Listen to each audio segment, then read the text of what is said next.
Oke, kali ini kita akan mencoba melakukan latihan soal untuk analisis diskriminan ya. Soal ini saya ambil dari buku Johnson and Winchon.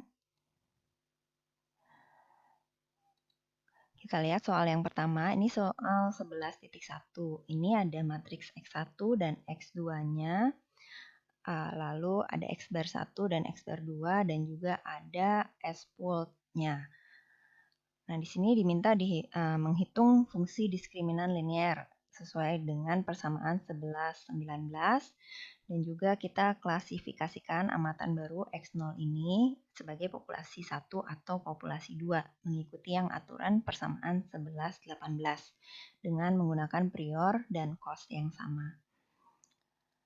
Oke, untuk soal yang pertama ya, kita menghitung dulu fungsi diskriminan linearnya. Nah, kita cari dulu inverse dari S-pult-nya. Oke, setelah didapatkan di sini ada rumus untuk Y duga ini adalah X bar 1 dikurangin X bar 2 transpose dikalikan dengan S-pult yang inverse ya, dikalikan dengan vektor X. Ini akan sama dengan atau P transpose dikalikan dengan X. Oke, kita masukkan saja yang sudah diketahui. Tadi kan X bar 1 dan X bar 2 diketahui. S-pult inverse-nya sudah diketahui ya. Lalu ini kita masukkan X1 dan X2-nya. Nah, dari sini kita peroleh persamaannya Y duga ini akan sama dengan min 2 X1. Nah, ini adalah fungsi diskriminan linear yang kita peroleh. Oke, selanjutnya yang B, kita ada amatan baru X0, 27. Ini kita suruh klasifikasikan apakah dia masuk ke populasi 1 atau populasi 2 dengan menggunakan aturan 11-18 ya. Nah, pertama-tama ya, tadi kan kita tahu fungsi linear diskriminannya Y duga sama dengan min 2 X1. Nah, ini kita coba hitung Y bar 1 dan Y bar 2 ya. Menggunakan rumus yang ini, Y bar satunya adalah A aksen atau P aksen dikalikan dengan X bar 1 ya, dapat minus 6. Y bar 2-nya didapatkan minus 10. Oke, lalu kita cari nilai tengah antara Y bar 1 dan Y bar 2 atau di sini M topi. Kita masukkan rumus ini ya, dengan semua nilai yang sudah diketahui. Ini kan Y bar 1 sudah dapat dari sini, Y bar 2 dapat dari sini ya. Nah, berarti didapat M topinya ini minus 8. Oke, nah di sini ada dua aturan ya. Kita masukkan X0 ke dalam V1 ya, kalau Y topi 0-nya ini lebih besar sama dengan M duga. Oke, selanjutnya di sini kita masukkan X0 tadi ke dalam V2 kalau Y duga 0-nya ini kurang dari M duga.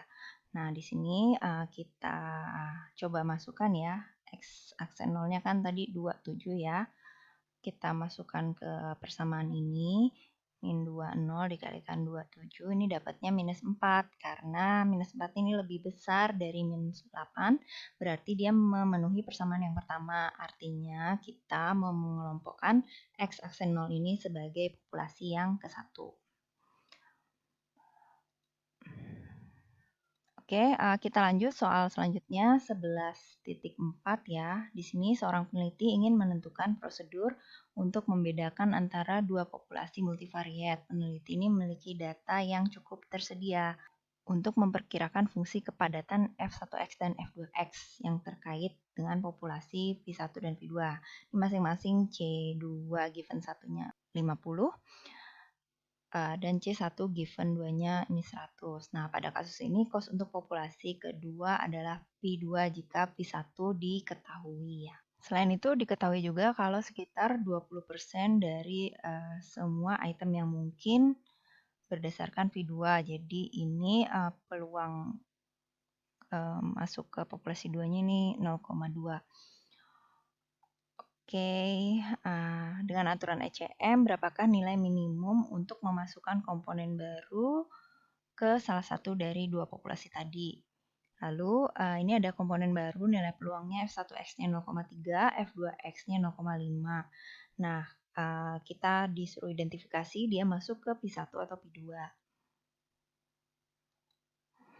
Oke, ini kan tadi yang diketahui ya, C2 given 1-nya 50, C1 given 2-nya ini 100 ya. Lalu P2-nya ini 0,2 tadi yang 20% itu. P1 ini 1 min P2 didapat 0,8.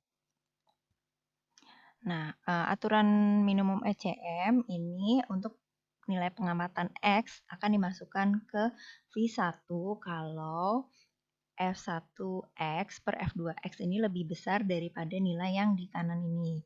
Kanan ini adalah C1 given 2 per C2 given 1 dikalikan P2 per P1. Nah, ini dapatkan 0,5. Nah, aturan yang kedua, ini nilai pengamatan X akan dimasukkan ke V2 kalau F1X per F2X-nya ini kurang dari nilai yang di kanan ini tadi, 0,5 yang sudah kita hitung. Nah, sekarang kita mau lihat yang bagian B, kan diketahui F1X-nya dengan F2X-nya ya. Berarti kita tinggal hitung aja ini, rasionya. Nah, ini diperoleh rasionya ini 0,6 karena dia lebih besar dari 0,5 berarti dia sesuai dengan aturan yang pertama ini. Maka nilai X-nya dimasukkan ke V1 atau populasi 1.